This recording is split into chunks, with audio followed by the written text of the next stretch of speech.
Today, we're going to draw a relationship map with our high school students.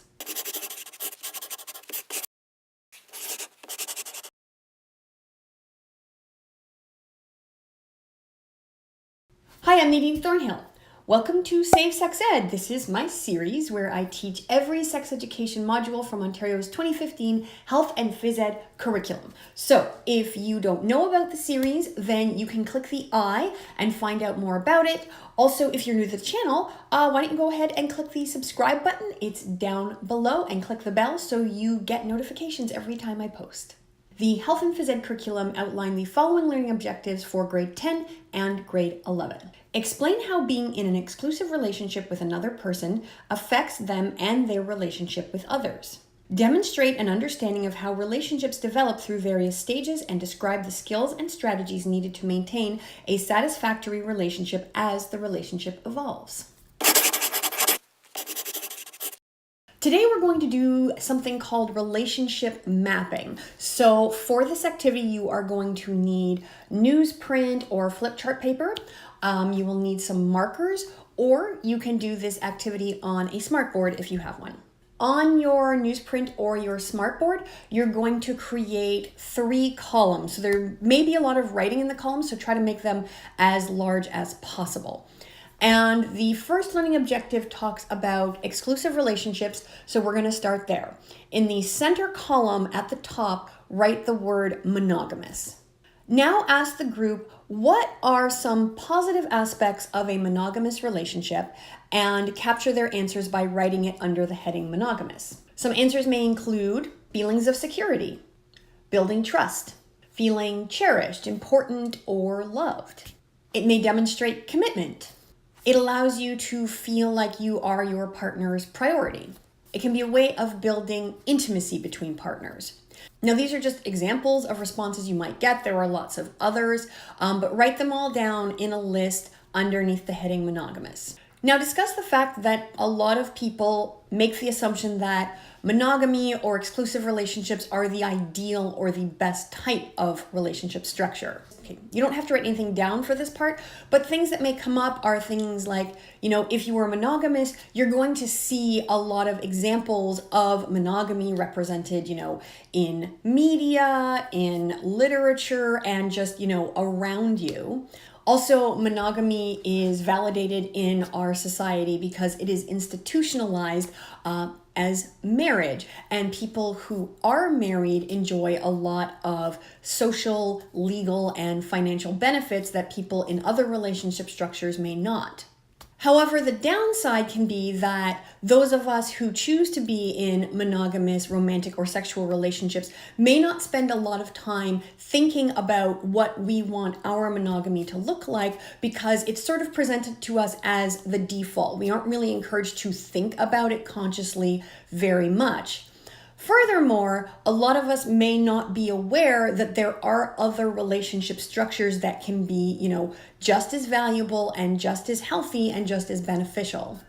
Explain that there are actually a lot of different relationship structures, and that we don't have to be monogamous, or we don't have to be monogamous in the traditional ways in order to enjoy those relationship benefits. Now we're going to fill out the rest of our relationship map.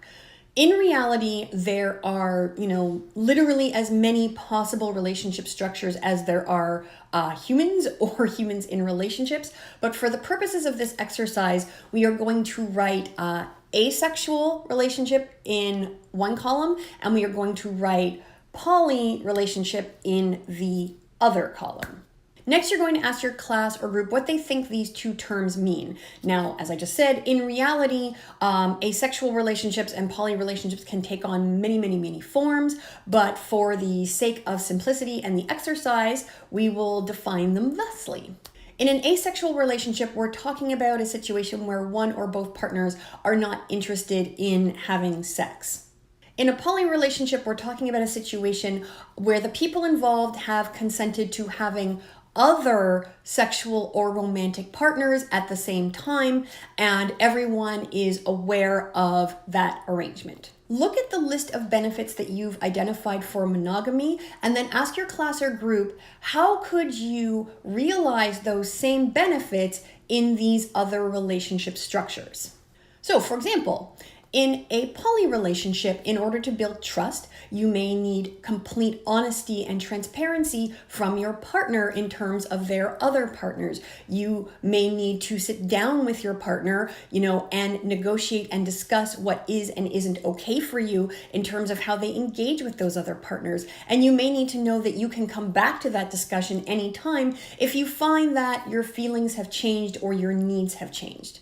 In order to build intimacy in an asexual relationship, you might decide that, you need lots of non-sexual touching, be it kissing, hugging, cuddling, holding hands. You might decide that it's really important that you and your partner share some common interests so that you can do things together and relate to each other on that level. You may decide it's really important to verbalize and talk about the things that you find attractive and appealing about each other, even if that attraction does not manifest itself as sexual desire.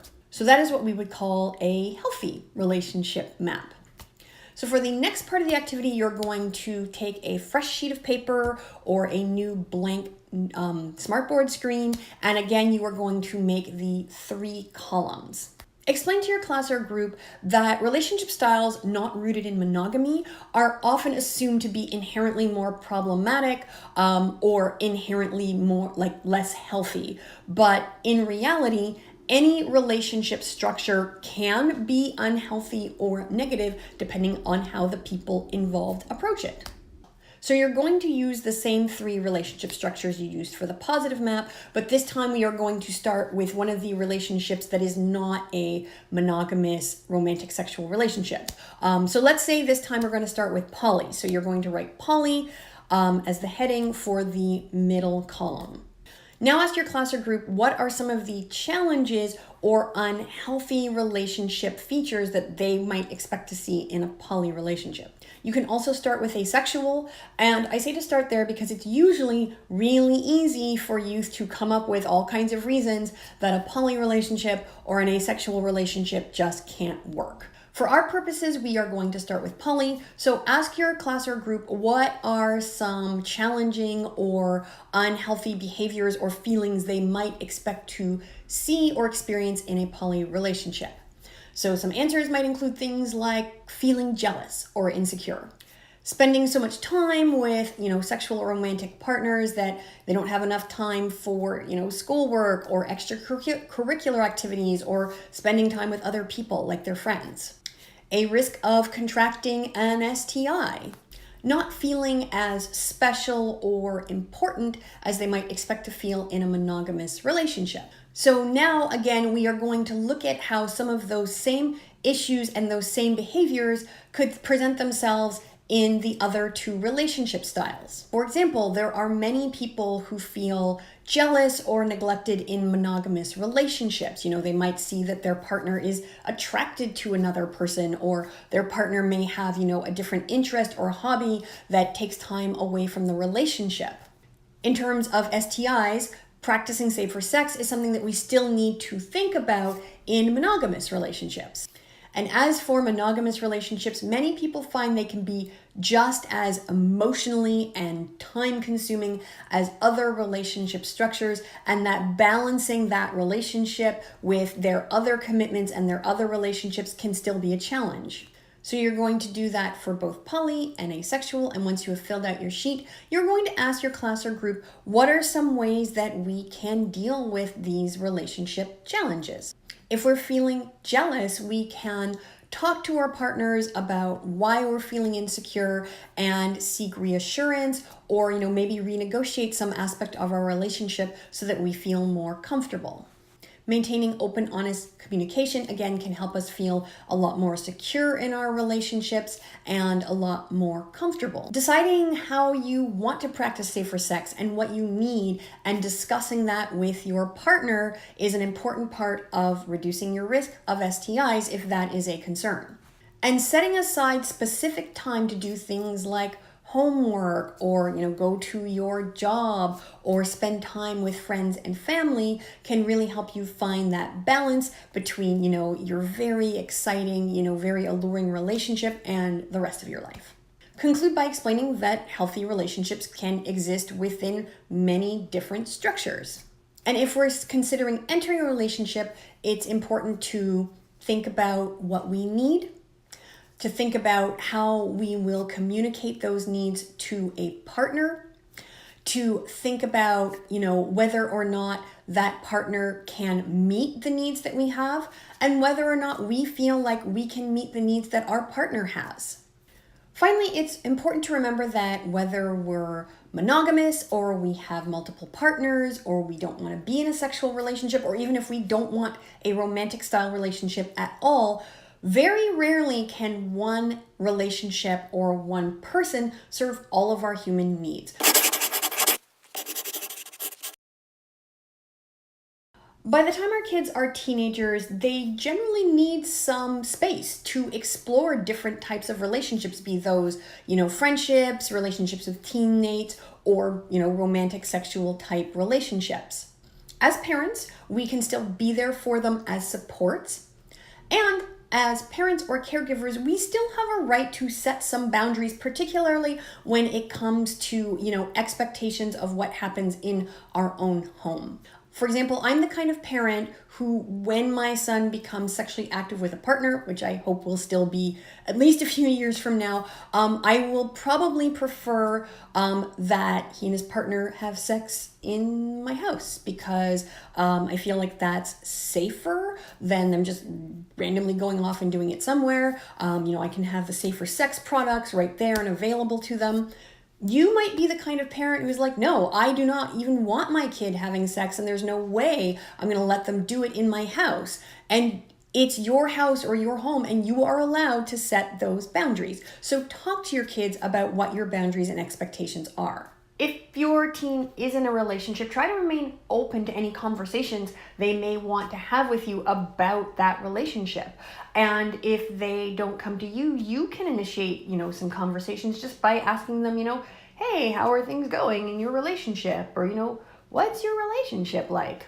If something goes wrong in the relationship, and that could be, wrong like something actually dangerous or harmful, or it could be wrong like something, that's just really painful, like a breakup, having that open communication and having established that open communication where they know that they've been able to talk to you about the relationship makes it easier for them to come to you if something is wrong.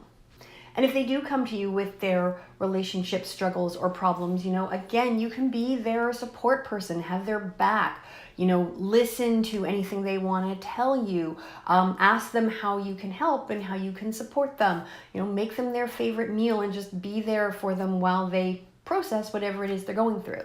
You can talk to your teens about safer sex and help them get what they need if they need anything.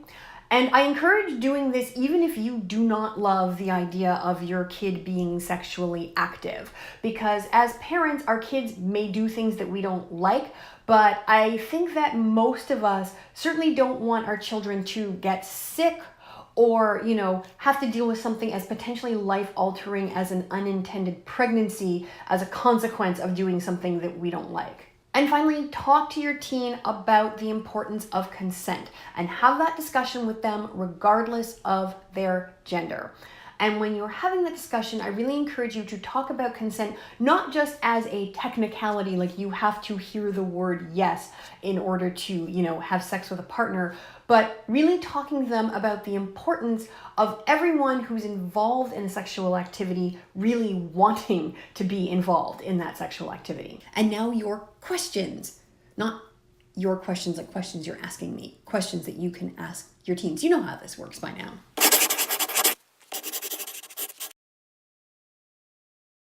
Are you interested in having a relationship? Are you interested in having a relationship with anyone in particular? And if yes, do you want to tell me about them? How would you deal if you were interested in someone and they were not interested in you? What advice would you give someone after their partner broke up with them? Tea and empathy cards. Now, this is something that a friend and colleague of mine, Kate Kenfield, developed, and they are little cards, and on the card there is an emotion word and then, a little description of what that word might mean. They're a really great tool that you can use to expand, the vocabulary that you have to discuss emotional issues like relationships with your teens.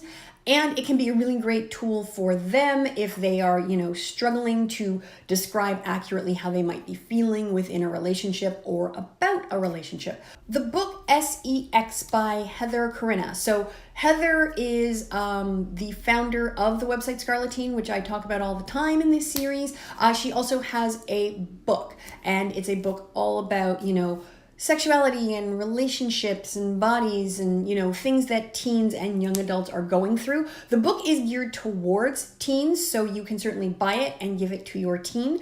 But I found it's actually really valuable, as a parent to read it just to sort of get a perspective on what teens may be going through in their sexual and romantic relationships as they are growing up. And finally, Captain Awkward, which is an advice column that I love.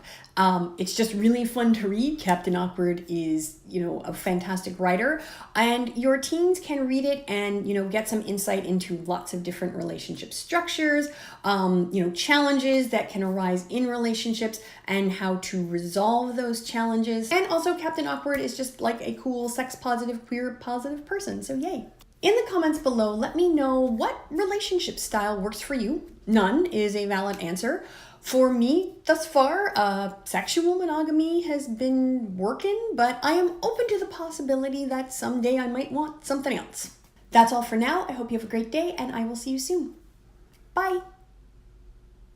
You can help me continue creating free sex ed content by supporting me on Patreon. For as little as $3 a month, you'll get access to all sorts of goodies, so head on over to patreon.com/Nadine Thornhill or click the link down in the description below.